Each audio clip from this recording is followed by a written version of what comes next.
पहा नवीन एपिसोड्स एकदम add free.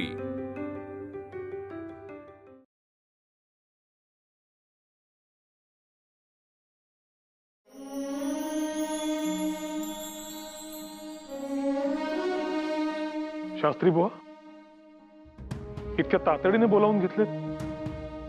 Balwantrao, Gopalrao, बुवा काय झाले?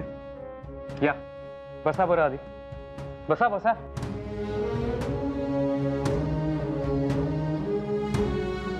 नक्की झाले काय शास्त्री बुवा? मला आपला संपूर्ण पटच डोळ्यासमोरून जाताना दिसतोय। गेल्या 1-1.5 वर्षांपूर्वी आपली भेट काय झाली, पहिल्याच भेटीत आपल्या तारा जुळल्या। राष्ट्रीय शिक्षणाचं ध्येय साध्य करायचं म्हणून आपण शाळा सुरू केली, तो एक दिवस आणि आजचा एक दिवस। बरे वाईट दिवसही बघितले आपण, पण ध्येयाशी सदैव एकनिष्ठ राहिलात तुम्ही, आणि याचाच मला इतका आनंद होतोय। अहो, अभिमानच म्हणा ना। आपापसात कौतुक सोहळा करायचा की काय बोल? नाही, पण ज्या धैर्याने तुम्ही आपल्या वृत्तपत्रासाठी स्वतःला झोकून दिले ते पाहून अभिमानानं ऊर भरून येतोय हो। म्हणजे केसरी आणि मराठा या आपल्या वृत्तपत्रांसाठी तहान भूक विसरून तुम्ही स्वतःला अर्पण केलेत, या गोष्टीचे कौतुक करावे तेवढे कमीच आहे। शास्त्री बुवा थांबा आता, इतके कौतुक? आम्हाला निंदकाने शेजारी असण्याची सवय आहे। थांबा,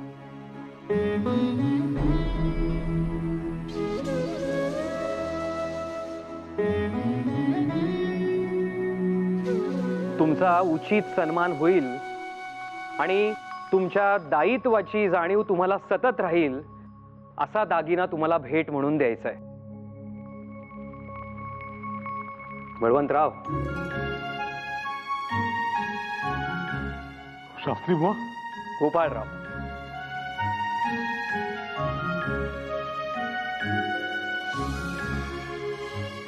हो नमस्कार करतो। आपली जनता खूप भाबडी हो, आणि या भाबडेपणाचाच फायदा त्या क्रूर ब्रिटिशांनी घेतला आणि आपण पारतंत्र्यात अडकलो। त्यामुळे विज्ञान, यंत्र, वैचारिक दृष्टिकोन या गोष्टींचा अभावच आपल्याला मारक ठरला। म्हणूनच समाजाला जागरूक करण्याची आवश्यकता आहे। खरंय, आणि आता हाच दीप आपल्याला सर्वत्र पोहोचवायचा आहे। हे केवळ वृत्तपत्र नव्हे, हे एक युद्धच आहे गुलामगिरी विरोधात, ज्यात आपले विचार हेच आपलं शस्त्र। आणि म्हणूनच केसरी आणि मराठा या दोन्ही वृत्तपत्रांची जबाबदारी तुम्ही उत्तमरित्या पार पाडाल याची मला खात्री आहे। ही वृत्तपत्र म्हणजे एक महाकाय लाट आहे, जी संपूर्ण महासागराची दिशाच बदलून टाकेल, स्वतःच्या रंगाने अखंड महासागर रंगवून टाकेल, आणि संपूर्ण जगभर आपलाच आवाज पोहोचेल। उद्यापासून आपले दायित्व अधिक वाढणार आहे। शास्त्री बुवा, हे सगळे विचार मनात आले की अक्षरशः पोटात गोळा येतो, दडपणही येते। आपले व्रत फळास लागो इतकेच काय ते। बळवंतराव, काळजी नका करू। आजपर्यंत इतके आव्हाने आपण मोडीत काढली, मग ते कागदाचे परमिट मिळवणे असो, प्रेससाठी पैसे मिळवणे असो, किंवा छापखान्यासाठी जागा मिळवणे असो, आपण विजय प्राप्त केलाच ना। याचाच अर्थ काय? आपला मार्ग योग्य आहे, त्यामुळे यश नक्की मिळणार आपल्याला। हाच सकारात्मक विचार घेऊन आपल्याला पुढे जायचंय, आणि म्हणूनच आपल्या वृत्तपत्राचा शब्द न शब्द आपल्याला तोलून मापून वापरायचा आहे। कारण बोलून गेलेले शब्द हवेत विरून जातात, आणि लिहिलेले शब्द ऐतिहासिक दस्तावेज ठरतात। आणि म्हणून आपले निर्भीड थेट विचार योग्य प्रकारेच लोकांच्या मनावर उमटले पाहिजे। थोडक्यात काय, आगरकर, करंगळीवर गोवर्धन पेलायचं आहे आपल्याला, असं आहे आव्हान। आपल्या समोर आव्हाने आले नाहीत असं कधीतरी झालंय का बळवंतराव? तुम्ही याला गोवर्धन म्हणा किंवा शिवधनुष्य, ते तुम्ही लीलया पेलाल याची मला पूर्ण खात्री आहे। आता उद्याचा सूर्योदय केसरी आणि मराठाची पहाट घेऊन येईल ह्या कल्पनेनेच माझ्या अंगावर शहारा येतोय. निश्चित निश्चित उद्याचा दिवस फार महत्वाचा आहे. मला अक्षरशः आता असं वाटतंय की आपण शाळकरी विद्यार्थी आहोत आणि उद्या आपली परीक्षा आहे. उद्याच कळणार आपला किती अभ्यास झालाय, म्हणजे उत्तीर्ण का. दुसरा पर्याय मनात आणायचाच नाही.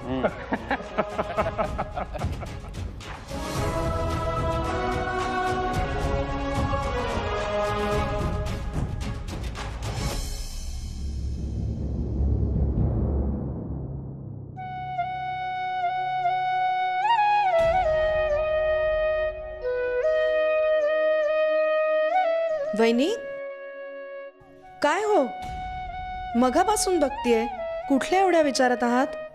भांडलात की काय भाऊजींशी पुन्हा? नाही नाही, ते नेहमीच.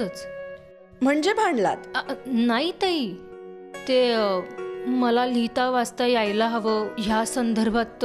अहो मग काय हरकत आहे त्यात?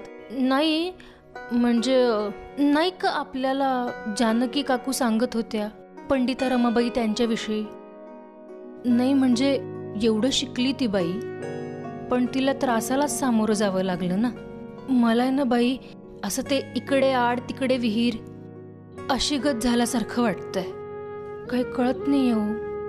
म्हणजे ह्यांचं ऐकू का हे सगळे मनात विचार येते त्याच्या संदर्भ.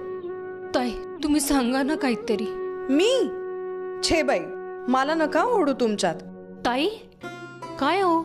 नाही म्हणजे निदान मदत म्हणून सल्ला तरी द्या. मी काय सांगू? बरं बसा तुम्ही. अहो बसा तरी, बसा.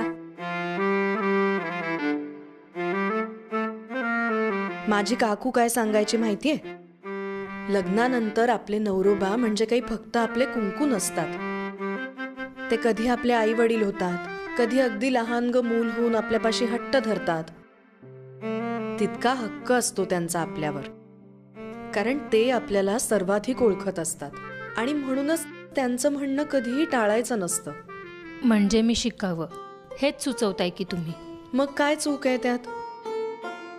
यांनी तर मला अशा कितीतरी स्त्रियांचे दाखले दिलेत.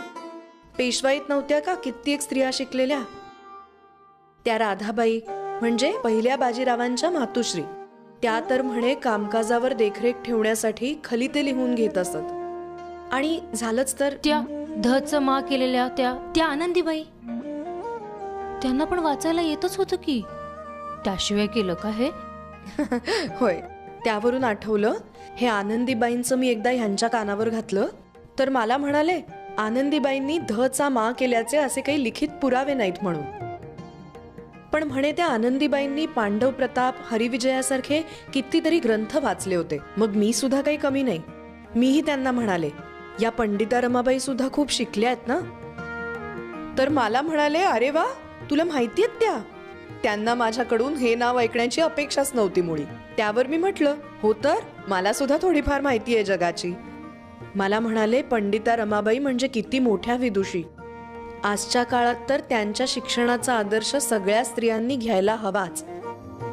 पंडिता रमाबाई, सावित्रीबाई या आणि अशा कित्येक शिक्षित स्त्रियांनी स्त्रियांसाठी शिक्षणाची कवाडं खुली करून त्यांना खऱ्या अर्थाने जगण्याचं बळ दिलंय. घ्या ताई, आता तुम्ही पण आदर्श घ्या आणि शिक्षण घ्या सोबत. मी आणि या अशा अवस्थेत? धन्य. का? दोघांनी मिळून घ्या की शिकवणी, म्हणजे बाळ जन्मास येताना अग्रलेख म्हणत यायचे.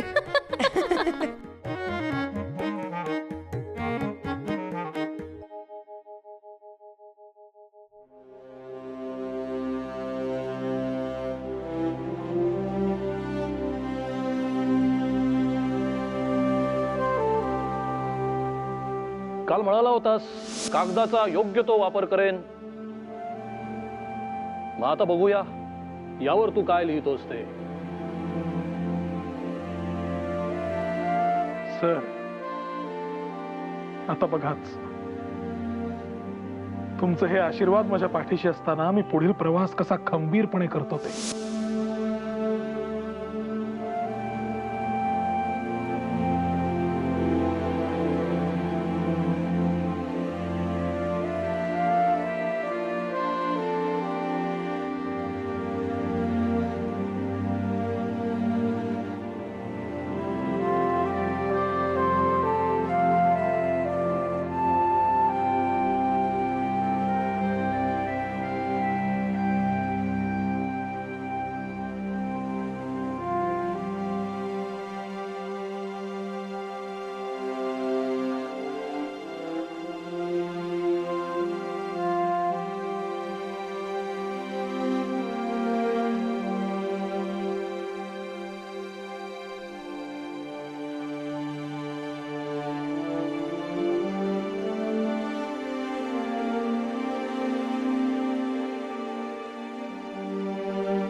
अहो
आता या लेखणीची शक्ती संपूर्ण देशास दाखवून द्यायची वेळ आली आहे.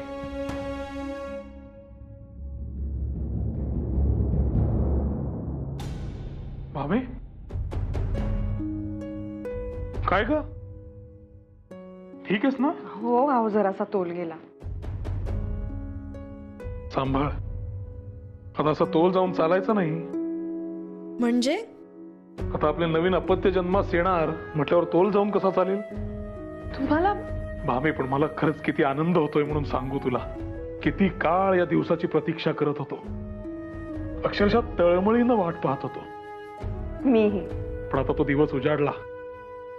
उद्या आपले अपत्य जन्म घेणार, एक नव्हे 2 अपत्य जन्म घेणार. काय 2-2? होय तर, उद्याच? होय तर. केसरी आणि मराठा, आपली वृत्तपत्रे, आपली अपत्य. किती दिवस झाले मी आणि आगरकर या दिवसाची वाट पाहतोय. आगरकरांनी केसरीचे पालकत्व स्वीकारले आणि मी मराठाचे. आगरकर म्हणजे सिद्धहस्त लेखक, त्यामुळे मला आलंय दडपण. मला काही असे अग्रलेख लिहिण्याची सवय नाही. मी तर परीक्षेची उत्तरपत्रिका सुद्धा जेमतेम लिहून येणारा माणूस. आठवतंय ना? हो तर आठवतंय ना, मॅट्रिकच्या परीक्षेत सुद्धा पूर्ण वेळ न बसता घरी निघून आला होता. होय तर. पण आता ही परीक्षा मी उत्तीर्ण झालोय का नाही हे तूच मला सांग. आपल्या मराठासाठी लिहिलेला हा पहिला अग्रलेख. आता तूच सांग कसा वाटतोय ते. मला काय समजावं त्यातलं? मला जे कळतं त्यातलं विचारा बाई, हे नको. न समजायला काय झाले? ऐक आता. The inevitable tendency of progress.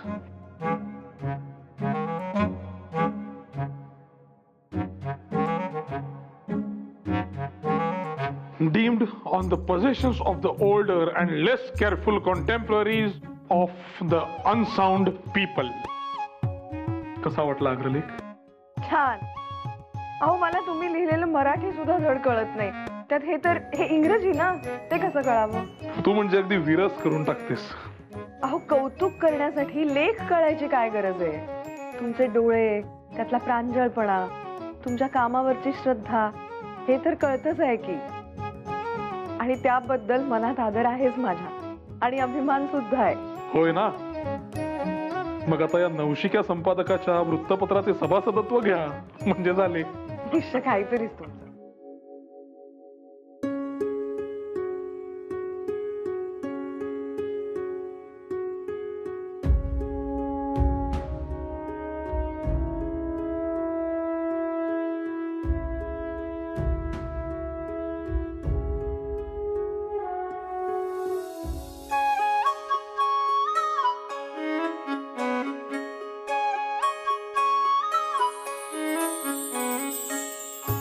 तुमच्या आयुष्यात हे नवं पर्व येणार आहे, तसे आणखी गोड क्षण देखील. एकदा का उद्याचा दिवस यशस्वीपणे सरला की ही गोड वार्ता तुम्हास देईन, आणि तुमच्या चेहऱ्यावर येणारा आनंद बघून अजून आनंदी होईल.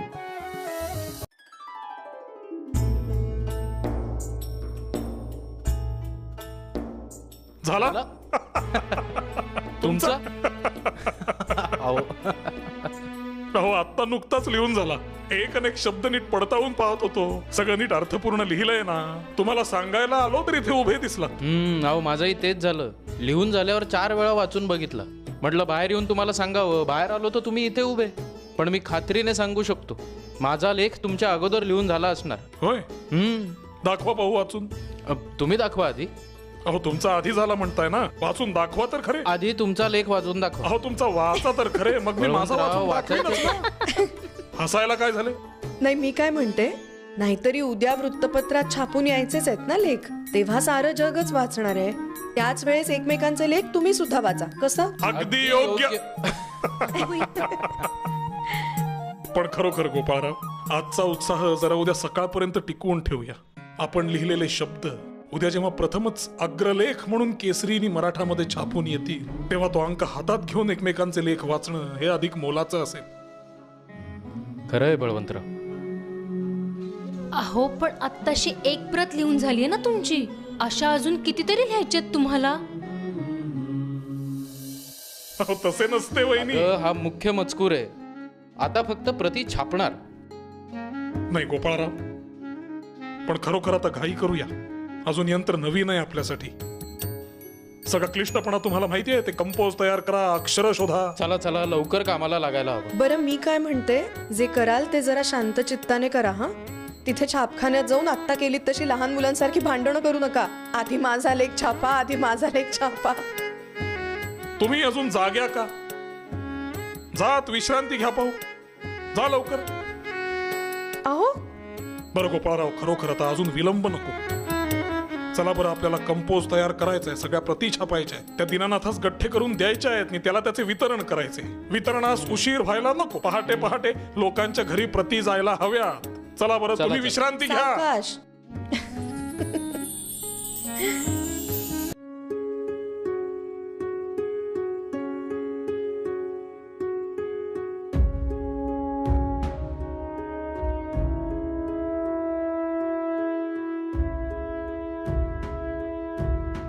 बुवा, घटिका समीप आली.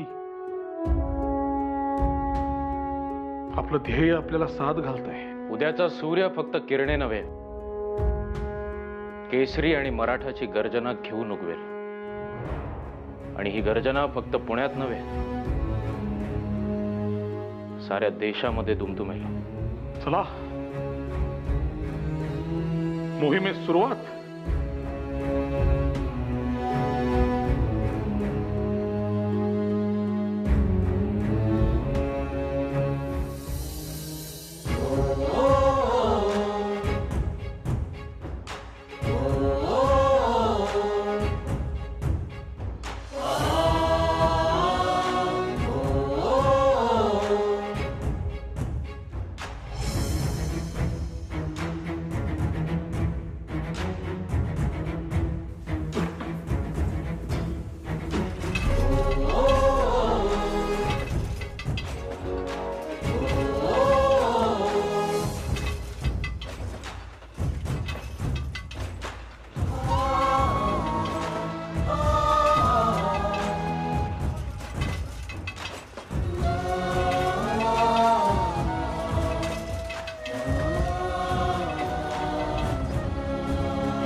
माझा विश्वासच बसत नाहीये. हे आपण केले.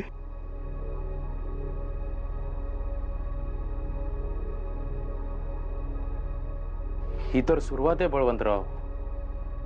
आत्ता कुठे सिंह पावले टाकतोय. त्याची गर्जना अजून व्हायची. पण आता फार प्रतीक्षा करावी लागणारच नाहीये.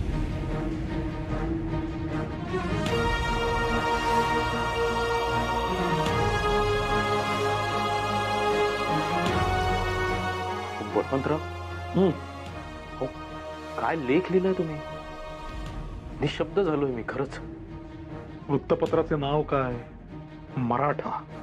मग तसा साजेसा लेख हवा की नाही? जबाबदारी आहे आपली. पण केसरीला कमी लेखू नका. याच्यापेक्षा त्याची गर्जना अधिक होणार आहे. बघा तुम्ही.